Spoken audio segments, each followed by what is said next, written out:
어떤 분이 역사에 대해서 이야기하면서 역사라는 것은 승리한 사람, 승자가 남긴 것이다 라고 이야기하기도 했습니다. 역사는 어떤 사람이 기록하든 하나의 묘사입니다. 화가가 그림을 그리듯이 역사가가 자기의 생각과 자기의 철학에 따라서 글로서 그리는 것이 역사입니다. 그런데 성경은 하나님의 창조와 하나님의 종말 사이에 하나님께서 개입하심으로 인해서 수많은 역사적 사건이 진행되고 있다고 말씀을 합니다. 이런 관점에서 볼 때에 지금 벌어지고 있는 우리나라의 남북을 중심으로 하여 진행되는 주변 나라들의 상황을 하나님께서 어떻게 진행시켜 나가실지 매우 흥미진진하고 기대가 됩니다. 신명기는 이스라엘의 역사에 있어서 아주 중요한 변곡점에 위치하고 있습니다. 신명기에 나타난 이스라엘 백성들은 지금 모압 평지에 천막을 치고 머물고 있습니다. 모압 평지라 하면 민수기 22장 1절에 보면 요단 건너편 곧 여리고 맞은편에 요압 평지가 있다라고 말씀을 했습니다. 이것을 지도로 보면 이러합니다. 잠시 보시면은 이 오른쪽에 있는 이곳이 모압 평지입니다. 이곳이 모압 평지이고 그리고 이 건너편이 가나안 땅입니다. 가나안 땅입니다. 그리고 이 모압 평지와 가나안 땅 사이에 지금 평지처럼 보이지만 여기는 이곳은 아라바 계곡입니다. 이 계곡 제일 아래쪽 가운데에 요단강이 위에서부터 밑으로 사해로 흘러내리고 있습니다. 평소에는 요단강물이 이렇게 흐르지만은 우기가 되어 추수 때가 되면은 이 요단강물이 아라바 이 계곡의 언덕, 이 언덕 부분에까지 가득하게 흘러 내려갔던 것이 그 당시의 상황이었습니다. 그러므로 이스라엘이 가나안 땅에 들어갈 때에 모압 평지에서 이렇게 보면 요단강이 이렇게 보이고 멀리 저 가나안 땅이 보입니다. 이제 이스라엘 백성은 40년의 광야 생활을 청산하고 가나안이라는 새로운 땅에 들어가 살 날이 얼마 남지 않았습니다. 역사의 새로운 장이, 그들의 인생의 새로운 장이 펼쳐지려는 순간입니다. 그때에 신명기 31장 30절에 보시면 모세는 이스라엘 총회를 소집했습니다. 그리고 그들에게 노래의 형식을 빌어서 그들의 지나온 과거 역사를 상기시키고 있습니다. 이것이 본문의 내용입니다. 왜 모세는, 왜 하나님께서는 모압 평지에서 요단강을 건너 가나안 땅으로 들어가려는 이 순간에 이스라엘 백성들로 하여금 과거의 역사를 되돌아보게 하셨을까요? 거기에는 두 가지 이유가 있습니다. 하나는 이스라엘이 가나안 땅에서 하나님의 진노를 받아 재앙과 환난을 당하게 되었을 경우에 어떻게 대처할 것인가에 대해서 미리 말씀하기 위해서입니다. 다시 말하면 하나님의 사람이 환난으로 말미암아 삶이 힘들고 어렵고 지치게 되었을 때, 그래서 죽고 싶다라는 마음이 들 때에 하나님을 원망하는 반응을 보이지 말고 그 힘든 때를 오히려 하나님께로 돌아가는 기회로 삼으라고 미리 주시는 말씀입니다. 또 다른 한 가지 이유는 인생의 변곡점에 섰을 때에 새롭게 신앙을 결단하고 새로운 각오로 가나안 땅에 들어가서 변화된 새로운 삶에 들어가서 살기를 원하셨기 때문입니다. 사람은 어려움을 겪을 때뿐만 아니라 일상의 생활에서 새롭게 환경이 바뀔 때마다 자신의 신앙에 대한 점검과 아울러 신앙의 새로운 결단이 필요합니다. 오늘 일부 예배 마치고 잠시 우리 교회 성도님의 가정의 한 젊은이가 군에 간다고 기도받으러 왔습니다. 평상시의 삶에서 이제 군이라는 새로운 환경으로 이제 변화될 것입니다. 이런 인생의 새로운 변곡점에 섰을 때에는 항상 지나온 세월을 돌이켜보면서 새롭게 신앙을 결단하고 새로 각오를 하는 것이 중요합니다. 그래야 새로운 환경 속에서 보다 성숙된 신앙생활을 할 수 있습니다. 짧게는 하루, 혹은 한 주를 보내고 또 새로운 날을 맞이하기 전에 지난 하루 동안 혹은 지난 한 주 동안의 신앙생활을 점검하고서 새로운 신앙의 결단과 각오를 한 이후에 새로운 날을 맞이해야만 합니다. 이런 면에서 볼 때 새벽 기도회가 매우 중요합니다. 이러한 삶의 패턴이 반복될 때에 우리의 신앙은 긍정적으로 발전할 수가 있습니다. 좀 더 길게 보면 한 달 혹은 한 해를 보내고 새로운 달, 새로운 해를 맞이할 때도 마찬가지입니다. 오늘은 6월의 마지막 주일인 24일입니다. 2018년의 절반을 보내고 이제 새로운 반년을 시작할 시점에 우리가 있습니다. 그런 점에서 이번 주간 6월 마지막 주간은 지난 6개월 동안의 우리의 신앙을 되돌아보고 점검하고 신앙의 새로운 결단과 각오를 다짐하는 뜻깊은 시간이 되어야 할 것입니다. 우리가 이 시점에 맥주 감사 주일을 지키는 것은 그런 의미에서도 상당히 중요한 의미가 있습니다. 특별히 내일은 6월 25일입니다. 1950년 6월 25일 새벽에 북한군이 38선 전역을 걸쳐 불법 남침함으로써 일어난 한국 전쟁을 기념하는 68주년의 가슴 아픈 기념일입니다. 성도로서 우리는 이런 시점에 전쟁으로 인해 폐허가 된 조국 땅 대한민국에 하나님께서 어떻게 은혜를 베풀어 주셨고 우리는 지금 그 은혜에 어떻게 보답하며 살고 있는지에 대해서 깊이 생각하는 시간들이 있어야 할 것입니다. 7절에 보면 옛날을 기억하라, 역대의 연대를 생각하라고 했습니다. 여기서 옛날이라는 단어와 역대의 연대라는 말은 곧 역사를 말합니다. 이스라엘 백성이 지난 모압 평지에 오기까지, 지금 이 모압 평지에 오기까지의 과거 역사를 기억하고 생각하라는 말씀입니다. 만일에 과거의 역사를 모른다면 아버지나 어른들에게 물어보면 다 설명해 줄 테니 물어서라도 역사를 바로 알라고 말씀했습니다.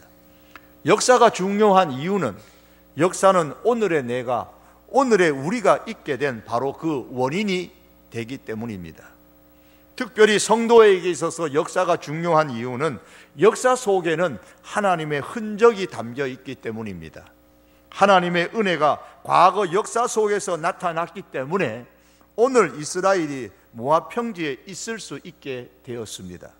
조국 대한민국의 역사도 마찬가지입니다.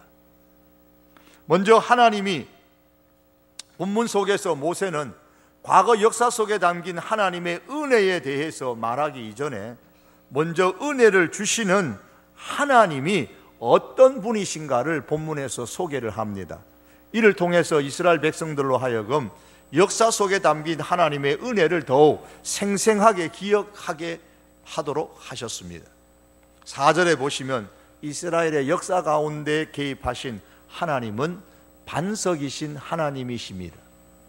그는 반석이시니 그가 하신 일이 완전하고 그의 모든 길이 정의롭고 진실하고 거짓이 없으신 하나님이시니 공의로우시고 바르시도다. 하나님은 반석이시다. 이 말은 두 가지 의미가 포함되어져 있는데 그 뜻은 하나입니다. 먼저 하나님이 반석이라는 표현은 하나님은 피난처라는 뜻입니다. 광야의 여행객이나 광야에서 살아가는 사람들은 사막의 폭풍 가운데, 모래 폭풍 가운데서 피난처를 제공하고 불타는 태양으로부터 보호받을 수 있는 그늘, 이것을 제공하는 것입니다. 또한 이스라엘은 광야에서 반석에서 생수가 솟아나는 것을 경험한 바가 있었기 때문에 반석이라는 말을 들을 때에 떠오르는 이미지는 생수를 공급하여 우리의 생명을 살려주는 곳으로 생각하게 됩니다. 이 두 가지의 이미지는 하나의 공통된 뜻을 담고 있습니다. 그것은 생명입니다. 그러므로 하나님은 반석이시다라는 이 말씀은 하나님은 생명을 살리시고 보호하시고 지키시는 분이시다라는 뜻입니다. 4절에 보시면 반석이신 하나님께서 하시는 일은 완전합니다. 따라서 생명을 살리시고 보호하시고 지키시는 데에 실수가 없으십니다. 어떻게 하나님께서 하시는 일은 완전할 수 있을까요? 우리말 성경에는 생략되었습니다만 본래에는 그가 하신 일이 완전하고 라는 말씀 다음에 왜냐하면이라는 단어가 있습니다. 왜 하나님이 하시는 일이 완전한지에 대한 설명이 그 다음에 나오는 겁니다. 왜 하나님께서 하시는 일이 완전한가요? 그 이유는 하나님은 정의로우시고 진실하고 거짓이 없으신 하나님이시기 때문입니다. 그러므로 하나님을 믿는 사람들에게 어떤 힘든 어려움이 발생을 했다면 거기에는 분명한 이유가 있습니다. 하나님께서 아차 내가 실수했다, 미안하다, 그래서 우리가 어려움을 겪는 것이 아니라는 겁니다. 하나님은 하나님의 사람들에게 은혜를 베풀어 주심에 있어서 한치의 오차도 없고 실수도 없으시고 공의로우십니다. 만일 우리의 삶이 어려움에 빠졌다면 거기에는 분명히 우리가 알든 모르든 하나님의 뜻이 숨어 있습니다. 그러므로 여러분, 우리가 살다가 어려움에 직면했을 때에 하나님을 원망하거나 하나님이 어디 계시느냐고 불신앙적인 모습을 보이지 말고 그 어려운 때를 새롭게 신앙을 결단하고 새로운 각오로 하나님을 더 많이 찾는 기회로 삼을 수 있기를 바랍니다. 하나님은 반석이시기 때문에 그의 은혜를 베푸심에 있어서 한치의 오차도 실수도 없으시고 공의로우시다는 이 사실에 대해서 오늘 본문 8절에서부터 14절까지, 더 나아가면 14절에 이르기까지 설명을 합니다. 하지만 그 중에 이 시간에는 시간 관계상 10절과 11절의 말씀에 중점을 두고 강론하기를 원합니다. 먼저 10절을 보시겠습니다. 여호와께서 그를 황무지에서 짐승이 부르짖는 광야에서 만나시고 호위하시며 보호하시며 자기의 눈동자같이 지키셨도다. 하나님께서 이스라엘 백성을 만나시고 호위하시고 보호하시고 지켜주셨다. 이 장소가 어디입니까? 황무지라 그랬습니다. 짐승이 부르짖는 광야입니다. 이 두 가지 이미지는 같은 뜻이죠. 황무지, 짐승이 부르짖는 광야, 이곳은 버려진 땅이고 사람이 살지 않는 땅으로서 사람이 너무 살기 힘든 환경, 그래서 죽고 싶은 환경, 너무 어려운 환경을 의미합니다. 1948년 노벨 문학상을 수상했던 토마스 엘리엇이라는 시인이 쓴 황무지라라는 작품이 있습니다. 이 시에 보면 로마의 유명한 여자 예언자인 시빌이라는 여인이 등장을 합니다. 이 시빌이라는 여인에 관해 전해오는 이야기가 로마에 있습니다. 이 시빌이라는 여인의 아름다움에 반한 아폴로라는 신이 이 시빌에게 말합니다. 무슨 소원이든지 다 들어줄 테니까 말해보라고 했습니다. 그때 이 시빌이라는 여인은 마침 한 움큼 쥐고 있었던 이 모래를 가리키면서 이 안에 있는 모래알 수만큼 오래 살게 해달라고 했습니다. 그러나 오래 살게 해달라고 요청은 했지만은 젊음을 계속 유지할 수 있게 해달라는 요청은 하지 않았습니다. 그래서 마침내 이 시빌이라는 여인은 죽지는 않았지만은 늙고 늙어 마침내 주먹만한 작은 노인으로 쪼그라들고 말았습니다. 마침내 사람들이 이 여인을 새장 속에 가두어서 길거리에 매달아 놓았습니다. 지나가는 아이들이 조롱하는 토로 시빌, 뭘 원하세요? 라고 물으면 이 시빌이 대답을 합니다. 나 죽고 싶어. 엘리엇의 황무지란 시에서는 이 시빌이라는 여인을 등장시켜서 시의 서두를 장식하고 있습니다. 이렇게 기록합니다. 한 번은 쿠마의 무녀가 조롱 속에 매달려 있는 것을 보았다. 애들이 물었다. 무녀야 뭘 원하니? 그녀는 대답했다. 죽고 싶어요. 이렇게 황무지는 죽고 싶다는 말로 시작하여서 샨티라는 말로 마지막 시의 끝을 맺고 있습니다. 이 샨티라는 말은 마음의 평화를 의미합니다. 시빌은 자신의 인생을 고달픈 인생, 죽으면 오히려 더 편안한 인생이라고 생각하고서 죽고 싶다고 절규를 했는데 그의 인생, 이 시의 마지막에서는 평화로운 인생이 되었습니다. 어떻게 그렇게 변할 수 있었을까요? 기독교식으로 표현하면 황무지에서 신음하던 사람이 황무지에서 또 다른 신음, 즉 하나님의 음성을 들었기 때문입니다. 황무지는 인간의 그 신음, 탄식이 흘러나오는 그런 자리이지만 그 황무지는 바로 하나님의 음성을 듣는 자리입니다. 황무지 같은 환경에 있을지라도 거기서 신의 음성을 들을 수 있다면 인간은 평안을 얻을 수 있다는 엘리야스의 시입니다. 반석이신 하나님께서 황무지에서, 짐승이 부르짖는 광야에서 더 이상 살고 싶지 않다는 절교하는, 너무로 힘들어하는 하나님의 백성들을 만나셨습니다.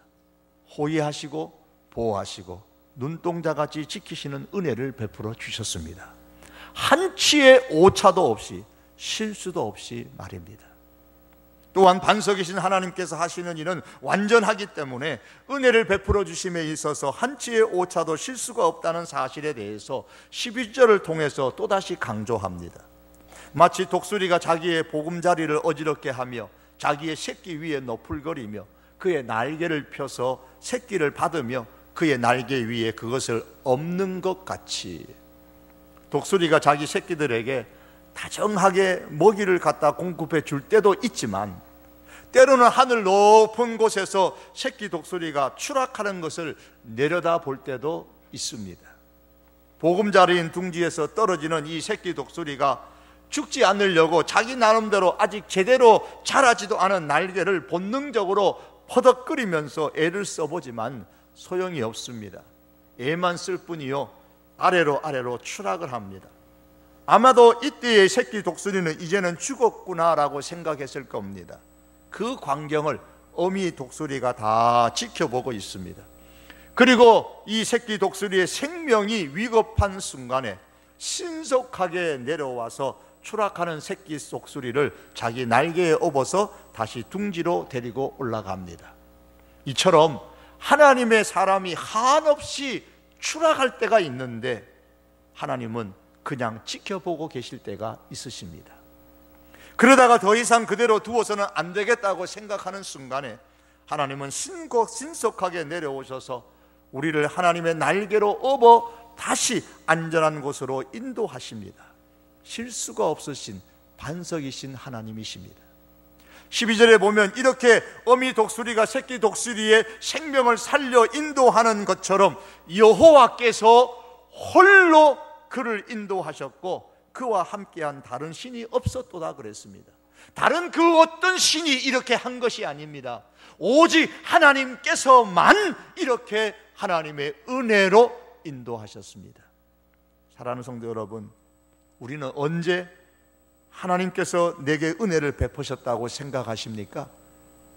자녀가 좋은 대학에 합격했을 때입니까? 아니면 좋은 직장에 내가 취업했을 때입니까? 사업이 번창할 때입니까? 몸이 건강할 때입니까? 아니면 새 집을 마련했을 때입니까? 이런 때가 하나님께서 은혜를 베풀어 주셨을 때입니까? 예, 맞습니다. 이런 것들 모두가 하나님께서 은혜를 베풀어 주셨기 때문에 가능했음을 우리는 고백합니다. 그렇다면 이런 때와는 반대로 내 자녀가 대학에 떨어졌을 때에는 하나님의 은혜가 없었을까요? 내가 직장에 취업하지 못할 때에는 하나님의 은혜가 없었을까요? 사업에 실패했을 때에는 하나님의 은혜가 없었을까요? 몸이 병들었을 때에는 하나님의 은혜가 없었기 때문일까요?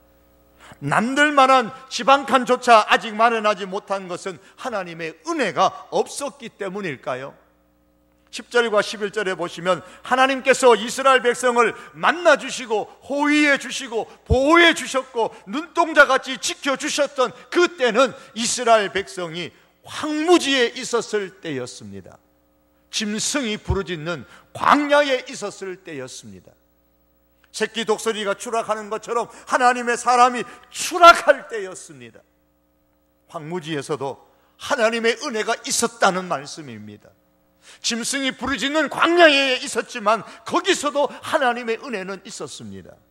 한없이 추락하는 상황 속에서도 하나님의 은혜는 있었습니다. 이것은 오늘 우리들에게도 마찬가지입니다. 그러므로 성도 여러분, 내가 잘 될 때에만, 내 계획대로 일이 잘 진행될 때에만 하나님께서 내게 은혜 주셨다고 생각하지 마시기를 바랍니다. 내가 형통할 때에만 하나님께서 나를 만나주시고 보호하시고 지켜주셨다고 생각하지 마시기를 바랍니다. 내가 떨어졌을 때도, 취업을 하지 못했을 때도, 사업에 실패를 했을 때도, 결혼을 하지 못했을 때도, 병들어 많이 아플 때에도, 남들처럼 제대로 집 한 칸 마련하지 못했을 때에도, 그때도 여전히 하나님은 우리에게 은혜를 베풀어 주심에 있어서 한치의 오차도 실수도 없으신 반석이신 하나님이십니다. 그러므로 하나님의 은혜는 내가 잘 때에만 기억하고 감사하는 것이 아니라 내 형편이 어려움에 처해 있을 때에도 기억하고 생각해야만 합니다.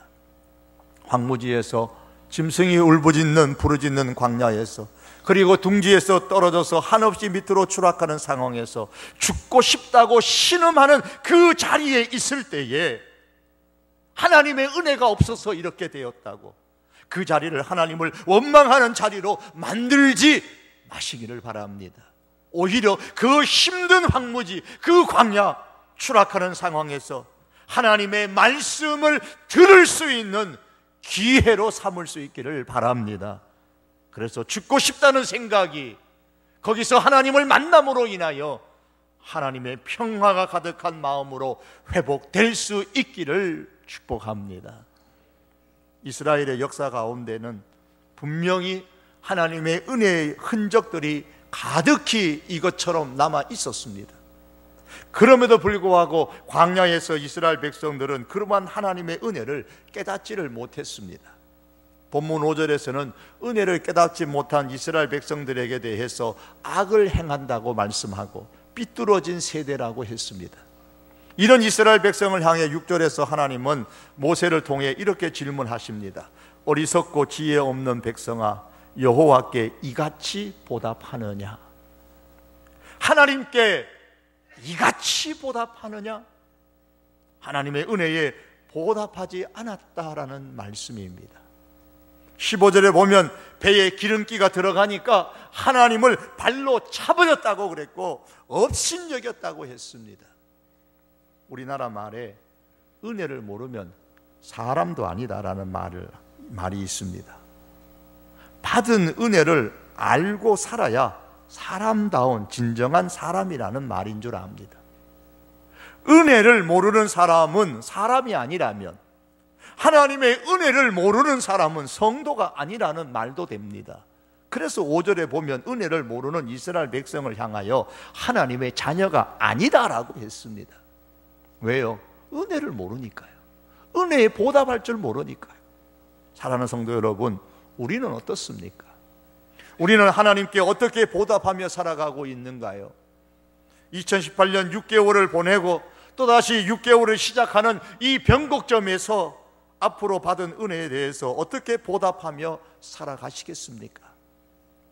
사랑하는 성도 여러분, 만일 참으로 하나님의 은혜에 보답하며 사는 인생이 되기를 원한다면 오늘 본문의 말씀에 우리가 주목할 수 있기를 원합니다.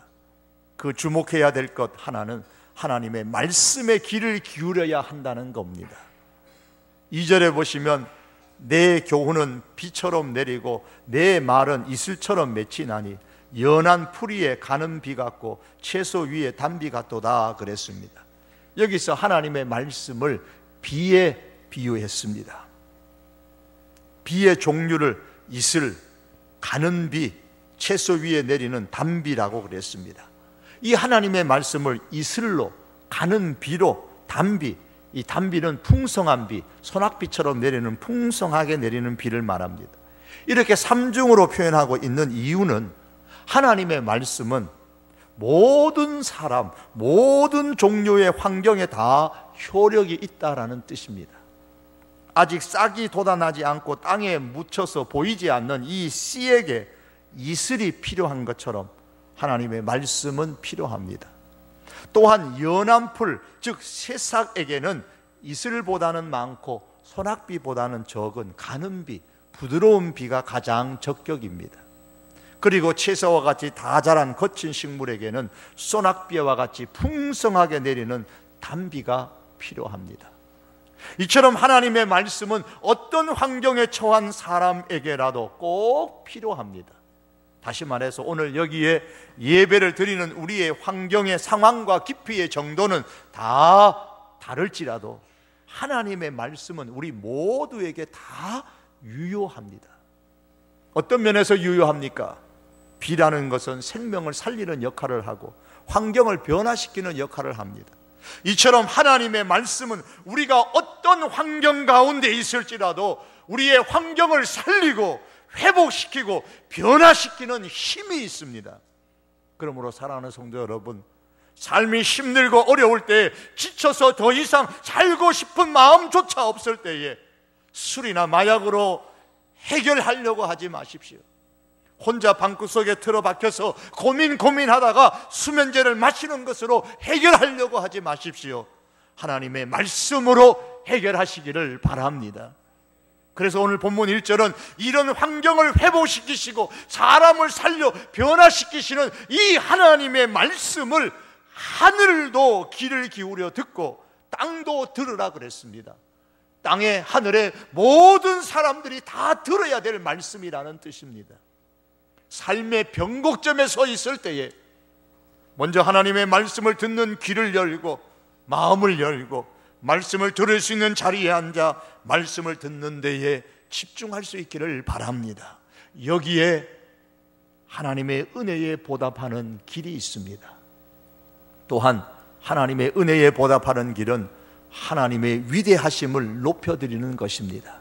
3절의 말씀에 내가 여호와의 이름을 전파하리니 너희는 우리 하나님께 위엄을 돌릴지어다. 위엄이라는 하나님의 위대하심을 의미하고 돌리라는 말은 찬양하라, 높이라 라는 뜻입니다. 가나안 땅에 많은 우상들이 득실거리며 유혹하는 것처럼 이 세상에 하나님을 떠나게 만들려고 하는 많은 유혹들이 우리에게 있을지라도 그런 것에 기웃거리지 말고 오직 하나님의 위대하심만을 높이고 섬기며 살아가십시다. 이것이 하나님의 은혜에 보답하며 살아가는 우리 성도들의 길입니다. 말씀을 맺겠습니다. 사랑하는 성도 여러분, 역사 속에는 그것이 내 개인의 역사든 가족의 역사든 교회의 역사든 이 사랑하는 조국 대한민국의 역사든 역사 속에는 하나님의 은혜의 흔적이 가득 담겨 있습니다. 그리고 반석이신 하나님의 은혜는 결코 한치의 오차도 실수도 없으십니다. 우리가 비록 우리가 원치 않는 정말 만나고 싶지 않는 황무지나 짐승이 부르짖는 광야 혹은 보금자리에서 떨어져 추락하는 다급하고 힘든 삶에 직면했을지라도 그 긴박한 순간에라도 하나님의 은혜는 항상 있습니다. 그러므로 여러분, 삶이 힘들수록 어려울수록 지쳐서 때로는 죽고 싶을수록 삶의 어떤 순간에도 특별히 삶의 변곡점에 있을 때에 나의 역사 속에 담긴 이 하나님의 은혜를 기억하고 내 가족의 역사 속에 이 조국 대한민국과 교회 속에 담긴 이 하나님의 은혜를 기억하고 이 하나님의 은혜를 보답하며 사는 저와 여러분의 삶이 될 수 있기를 바랍니다. 말씀에 귀를 기울이는 모습 속에서 하나님의 은혜에 보답하는 길을 발견하고 어디서나 어떤 환경 가운데서나 하나님의 위대하심을 높이며 하나님만 섬기는 모습으로 은혜에 보답하는 인생이 될 수 있기를, 그렇게 살아갈 수 있기를 주님의 이름으로 축복합니다. 기도하시겠습니다. 하나님, 때때로 우리가 원치 않는 황무지를 만나고 짐승이 부르짖는 참으로 두렵고 떨리는 생명의 위협을 느끼는 광야를 만나기도 하고 때로는 생각지도 않은 추락하는 환경 가운데 너무나 다급하고 어찌할 바 모르는 순간들이 우리에게 있지만 하나님께서는 그 가운데서도 내가 너희에게 은혜를 베풀었다라고 말씀하십니다. 하나님 아버지, 삶의 어떤 순간 속에서도 우리의 역사 속에 우리의 인생 가운데 담겨 있는 하나님의 은혜를 기억하고 생각할 수 있게 하시고, 하나님의 말씀으로 돌아가며 하나님의 그 은혜에 보답하는 인생이 되게 하여 주시옵소서. 하나님의 그 위대하심을 어떤 순간에도 높이며 그 하나님을 바로 섬기며 살아가는 저희들의 삶이 되게 하옵소서. 이제 새로운 2018년 6개월을 준비하고 깊이 생각하며 출발하려고 합니다. 이 한 주간에 하나님 함께하여 주시옵소서. 우리의 모든 마음과 생각과 삶을 주장하여 주옵소서. 예수님의 이름으로 기도드립니다. 아멘.